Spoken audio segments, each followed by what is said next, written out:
They laughed when they saw her step onto the mat. A grandmother, black, with silver curls tucked beneath a pink gi that stood out as boldly as she did. To them, it was a joke, something worth whispering about, something unusual, laughable even. She wasn't what they expected to see in a dojo known for its discipline, toughness, and tradition. Some snickered openly, others just smirked to themselves, but the message was the same. She didn't belong there. Judgment based on appearance is one of the oldest habits of human behavior. It's instinctive, automatic, often cruel, and rarely accurate. The moment people see someone who doesn't match their image of capable or worthy, they form conclusions, harsh, instant, and deeply flawed. That's exactly what happened the second she walked in wearing that pink gi. For them, it wasn't just the color, it was the contrast. A pink gi, associated with softness, worn by someone society often labels as weak due to her age, her race, and her gentle demeanor. They saw her as fragile. They didn't see the woman who had lived through storms they couldn't imagine. They didn't see the years of silent struggle, of perseverance, of fighting battles outside of any ring, raising children on her own, working jobs that paid less because of her skin, keeping her head high in a world that tried to push her low. They didn't see the discipline it took to show up here, to learn, to train, to move past the mocking looks and the uncomfortable stares. They only saw what was on the surface, an old woman in a bright outfit. And so they laughed. That laugh wasn't just about humor, it was a dismissal, a way of reducing her to a stereotype. It was the collective shrug of a society that has been conditioned to associate strength with youth, power with aggression, and skill with a certain kind of body. When she stretched on the mat, when she tied her belt, when she bowed to her opponent, it wasn't just a routine for her, it was a statement. But to them, it was entertainment. A pink-clad grandma pretending to fight. And still, they laughed. The loudest kid in the room, full of swagger and snark, added fuel to it all. He whispered loud enough for others to hear, mimicking her slow steps, exaggerating her movements, turning her warm-up into a sideshow. It didn't matter to him that he'd never seen her train, that he didn't know her story. In his mind, and the minds of others, she was simply out of place, an oddity in a world that worships speed and overlooks wisdom. He, like many, believed that presence equals power, and hers, in his eyes, was small. But judgment like his is dangerous, not just to the one being judged, but to the one doing the judging, because it creates blind spots. It convinces people that strength looks a certain way, sounds a certain way, acts a certain way. It makes them forget that real power often moves quietly, that people who have been laughed at their whole lives have learned to carry strength in silence, to hide resilience in their bones, to show up when no one believes in them, least of all the crowd in the room. Her pink gi wasn't just a fashion choice. It was defiance, a declaration. It said, I won't shrink to fit your expectations. I won't change who I am to make you comfortable. I will take up space. I will be seen. And maybe, just maybe, you'll learn something from me after you finish laughing. But even after all that, the judgments kept coming. The stares, the sideways comments, the disbelief. People weren't used to seeing someone like her, older, black, female, dressed in a soft-colored gi, walk into a space like this and act like she belonged. Because in their eyes, she didn't. Not really. She didn't match the image in their minds of a martial artist. She didn't fit the role. And so they reduced her, mocked her, dismissed her. They thought they knew who she was, what she could do, and where her limits lay. They thought she was the punchline, not the power. Power is often misunderstood. Most people look for it in loud voices, fast movements, visible muscles, or aggressive behavior. But real power, true, unshakable power, often resides in the quietest places. It's not always announced. Sometimes, it's wrapped in calmness, patience, or even age. The black grandmother in the pink gi didn't shout, she didn't boast, and she didn't try to prove herself with words. Her strength was inward, focused, earned over decades, and it radiated in silence. From the moment she entered the dojo, there was something about her presence that didn't ask for attention, but still demanded it.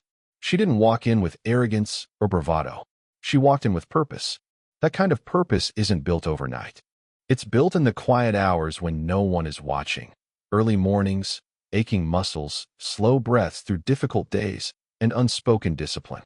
The kind of discipline that grows from hardship, from carrying responsibility alone, from pushing through when life throws weight at you again and again. She had lived through experiences that required a different kind of strength, the kind not taught in training manuals. Emotional endurance, mental toughness, the ability to stay centered when the world tries to pull you apart. That's a strength many overlook because it can't be flexed or measured. But it's there, in every step, every breath, every choice to keep going when giving up would be easier. She wore it beneath the pink GI, not as decoration, but as armor. This was a woman who had endured 1,000 little battles before ever stepping onto a mat. She had faced judgment her whole life, because of her age, because of her race, because of where she came from. And yet she stood, shoulders back, eyes steady. Not because she needed to impress anyone, but because she knew who she was. That knowledge, deep, grounded, and unshakable, is its own kind of power. The kind that doesn't need to prove anything to anyone.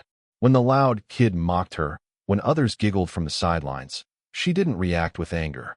She didn't match their noise. That's where her power showed most clearly.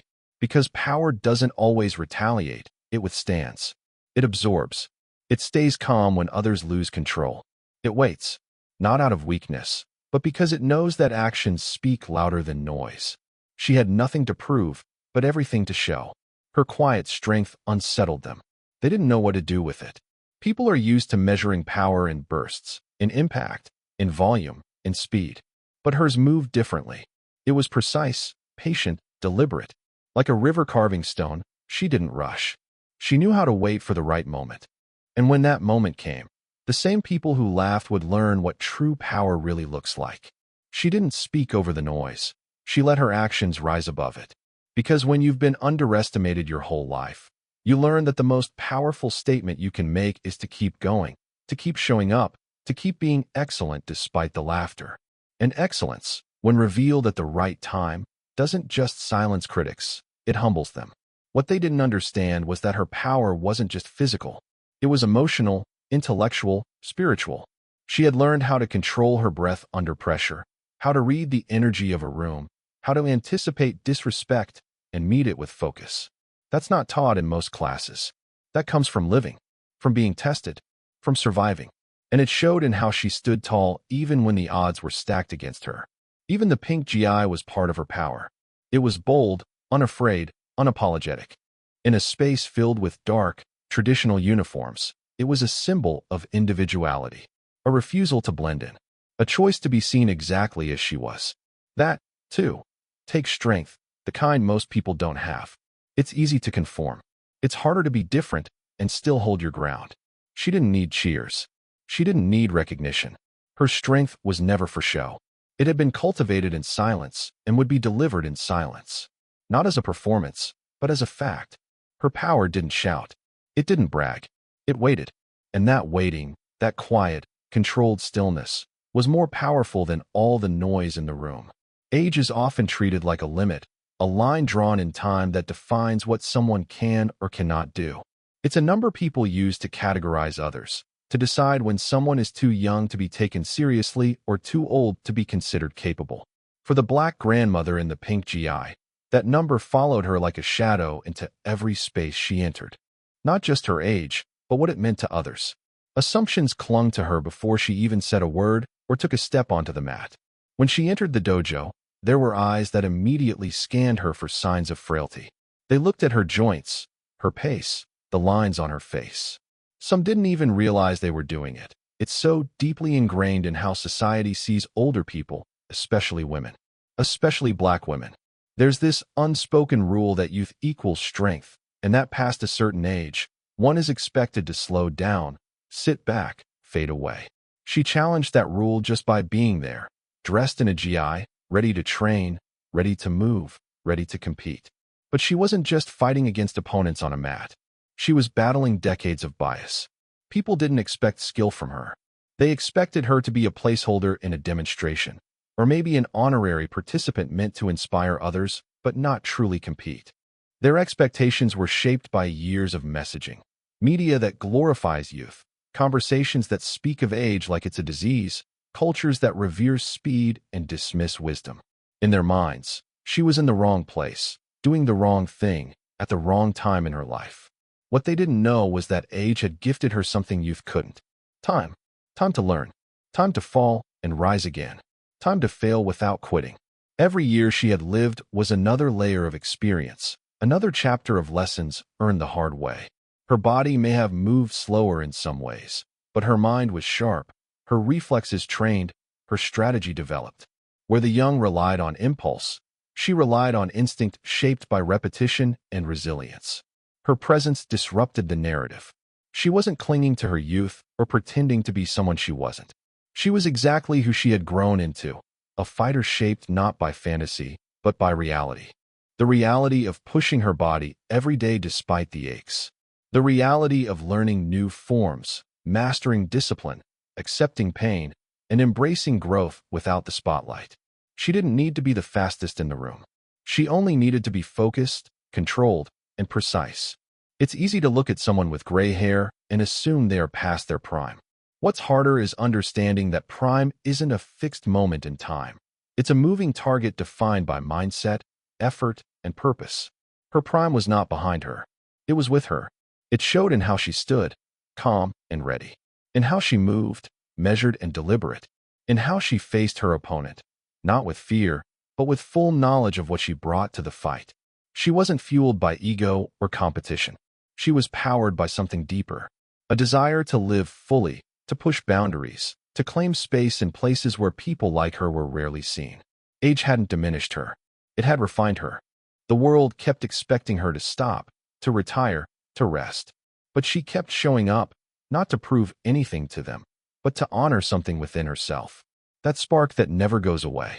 That belief that growth doesn't end at 40 or 60 or 80. It just changes form. Others in the dojo watched with amusement at first.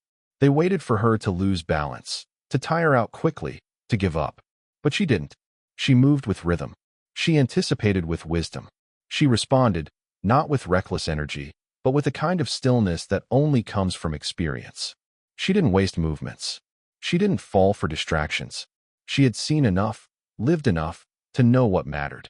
And that clarity, that presence, is something many younger fighters hadn't yet learned. Her GI was pink, yes, and that stood out. But so did her posture. So did her focus. So did the quiet intensity that settled around her like armor. Every movement was a message. I am still here. I am still strong. I am still growing. And every time she blocked, countered, turned, and held her ground, she reminded everyone watching that ability isn't owned by youth. It's earned through effort, through time, through choice. Turning ridicule into respect is never instant. It's not something that happens the moment someone decides to stand up for themselves or prove others wrong. It's a process, a journey that begins in the uncomfortable space between being underestimated and being seen. For the black grandmother in the pink GI, that space was familiar. She had spent years walking through it, smiling through doubt, standing tall in the face of mockery, and showing up even when the world told her she didn't belong. The laughter began before she even took a stance.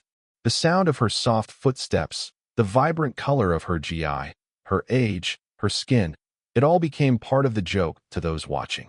To them, she was something to be tolerated at best, ridiculed at worst. Some saw her as a harmless novelty, others as a misplaced figure in a space meant for the young, aggressive, and loud.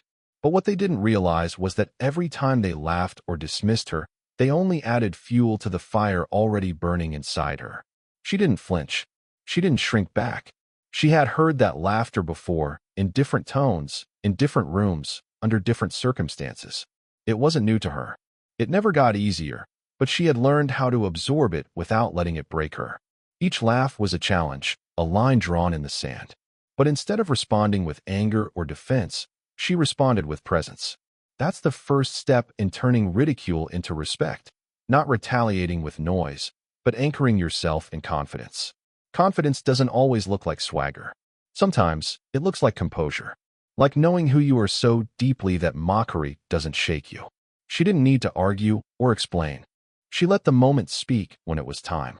That's something her years had taught her, to hold steady, to let the storm pass, to remain grounded even when the world tries to rattle you. And in that silence, something subtle started to shift. The loudest boy on the mat, the one who made her the target of his jokes, thought he had the upper hand. He had the crowd, the energy, the attention. But what he lacked was patience. She moved with control, with knowledge, with timing that didn't come from brute force, but from countless hours of repetition. Her first move wasn't flashy, but it was precise. The boy didn't see it coming. And suddenly, the air in the room changed. When she threw him across the mat, it wasn't just a physical movement. It was a breaking point. Laughter turned into gasps. Mockery turned into stunned silence. No one expected it. That moment, brief as it was, unraveled everything they thought they knew about her. It forced them to look again, to see her not as a joke, but as a force. It made them question their assumptions, their biases, their quick judgments. And respect began to grow, not because she asked for it, but because she demanded it through action. Respect earned this way lasts. It's the kind that roots itself not in titles or words, but in undeniable experience. Watching her take control of the match without ever raising her voice or changing her demeanor left a lasting impression. She didn't humiliate anyone. She didn't gloat. She simply let her skill speak for itself. That kind of quiet victory carries weight. It doesn't just change minds, it changes attitudes. For the younger fighters watching, especially the girls, especially the black girls, she became something more than a competitor. She became an example of what's possible when you stay true to yourself despite ridicule. She showed them that you don't have to shout to be heard, that you don't have to fit in to stand out, that the same people who laugh at you today might end up admiring you tomorrow, not because you fought back with words, but because you held your ground and let your excellence do the talking. There is a moment just before impact, just before everything changes, that feels like the world holds its breath. It's quiet, but not empty. It's filled with tension, with anticipation, with the weight of all the things that are about to shift. For the black grandmother in the pink GI, that moment came right before she made her move. It was the silence before the storm, the calm before the transformation from underestimated to unforgettable. In that stillness, everything that had been said, laughed, assumed, or dismissed hung in the air, waiting to be shattered. The silence wasn't accidental. It was built, earned, cultivated. She had trained her body to be still when it needed to be. More importantly, she had trained her mind. She knew that rushing into movement, reacting too soon, wasting energy on ego or emotion, could cost her control. So she waited, poised, balanced, breathing deeply. The boy across from her bounced with overconfidence, fists loose, eyes mocking, his voice having filled the room just moments earlier with jokes at her expense. But now even he paused. That pause wasn't just a breath. It was a recognition. Something in her stance, in the way she lowered her center of gravity, in the way her eyes locked onto his, not aggressively, but with clarity, signaled that this would not go the way he thought. She didn't look nervous. She didn't look overwhelmed. She looked ready.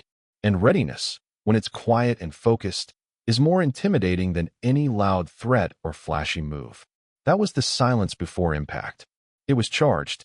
Around them, the audience, once laughing or whispering, also fell quiet.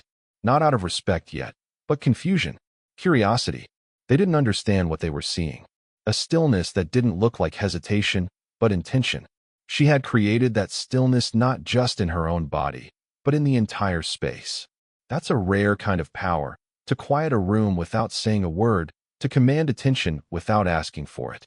In martial arts, timing is everything. Power without timing is wasteful. Speed without awareness is reckless. She knew this. She knew that if she waited, if she stayed centered, the right moment would reveal itself. The boy didn't know that kind of patience. He was used to being the first to strike, the fastest to move, the one who dictated the pace.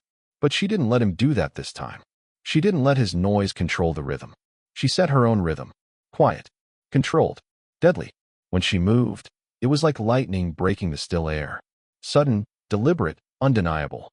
One fluid shift of weight, one step forward, one grip secured, one shift of her hips, and he was no longer standing.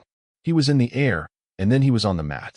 The silence that had stretched like a wire snapped into astonished gasps. Chairs shifted. Mouths opened. Phones were lifted. But she didn't celebrate. She didn't flinch. She stood in the same stillness, calm and composed. That silence before impact had held something more than tension. It had held every moment of her journey. every dismissal, every doubt, every condescending look or offhand comment. And with that single movement, she released all of it. Not with violence, but with mastery. She didn't need to overpower him. She redirected his own energy. That's the beauty of what she had learned over time, that you don't have to fight force with force.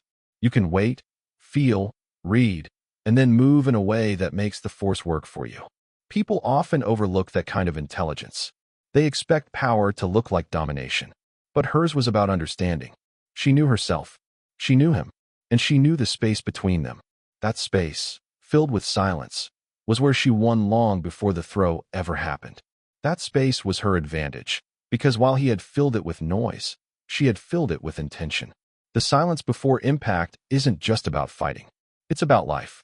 It's that moment when everything you've prepared for, everything you've endured, comes to the surface.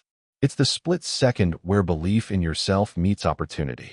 It's when time slows, and everything you've learned becomes instinct. That's where she lived, in that moment. Calm, strong, ready. And once she moved, everything else would follow. The respect, the recognition, the shift in perception. But it all began in the stillness. A fighter doesn't always wear a scowl or walk with a puffed-up chest. A fighter isn't always the loudest person in the room or the fastest one on the mat. A fighter doesn't always look like the image people have in their minds. Bulky, young, aggressive, brimming with visible energy. For the black grandmother in the pink GI, being a fighter had nothing to do with fitting into anyone's expectations. She didn't move like they thought she would, didn't dress like they assumed she should, and didn't act like they were prepared for. And that's exactly why she redefined what a fighter looks like. From the second she stepped onto the mat, she was up against more than just her opponent. She was up against a world of assumptions, deeply rooted beliefs about who gets to be strong, who gets to be skilled, and who gets to be respected in a space like this. Her pink GI alone challenged the norm. It was bright, soft in appearance, and completely out of sync with the dark, hard-edged aesthetic the others wore. To them, it seemed like a costume. To her, it was a choice. It was a declaration that she didn't have to become someone else to be powerful. Her age, her gender, her race, and even her softness all collided with people's rigid image of a martial artist. She wasn't just rewriting that image, she was tearing it down. Because being a fighter is not about looking the part. It's about showing up despite the doubt. It's about being tested and still standing. It's about carrying your scars like medals and knowing that your worth is not measured by how you look, but by how you rise. The people watching her didn't understand at first. They weren't used to seeing someone like her in that space, and certainly not in that role. Older black women are rarely given the spotlight in competitive arenas unless it's for symbolic representation. But she wasn't there to be a symbol. She wasn't a side act or a mascot. She was a competitor, one who had trained just as hard, sweat just as much, and earned her place just like anyone else in the room. Maybe more so, because she had to fight twice as hard to even be seen. Her opponent didn't see her as a threat. That's what made her dangerous. When people underestimate you, they give you space. They drop their guard. They stop watching closely. And that's when someone like her strikes, not with brute force, but with precision. Her fighting style wasn't flashy, but it was efficient. It was clean, sharp, controlled. It wasn't fueled by adrenaline. It was grounded in experience. Every move she made told a story, not just of training, but of life, of learning, of overcoming. Every fighter brings their own kind of strength into the ring. For some, it's raw speed. For others, it's strength or aggression. For her, it was resilience. The kind of strength that is quiet, that grows stronger every time it's tested. She had likely been told 100 times in her life to sit down, to be careful, to act her age. But she didn't listen. She redefined what age meant. She redefined what strength looked like. She redefined what a fighter could be. Her power didn't come from proving others wrong. It came from proving herself right, from knowing she belonged, from trusting in her body, even when it didn't move like it used to, from trusting in her mind, even when others questioned her, from finding peace in the fight, not chaos. She wasn't there to destroy anyone. She was there to challenge herself, to stretch her limits, to take up space in a world that tried to push her out. What she represented went beyond martial arts. She was proof that fighters come in all forms, that discipline, focus, and courage are not confined to youth or gender or race. That real strength isn't about dominating others. It's about mastering yourself. She didn't just walk onto the mat to compete. She walked on to remind everyone watching that their definition of a fighter was too small, too narrow, too incomplete. And in doing so, she forced them to expand it. She didn't change to fit the mold. She broke the mold just by being herself, by showing up with grace and grit, with softness and strength, with a pink GI and a sharp stance. Every moment she spent on that mat challenged someone's beliefs. Every breath she took under pressure reminded someone that true power doesn't always come with noise. Sometimes, it enters quietly, dressed in pink, steady as stone, and walks out victorious.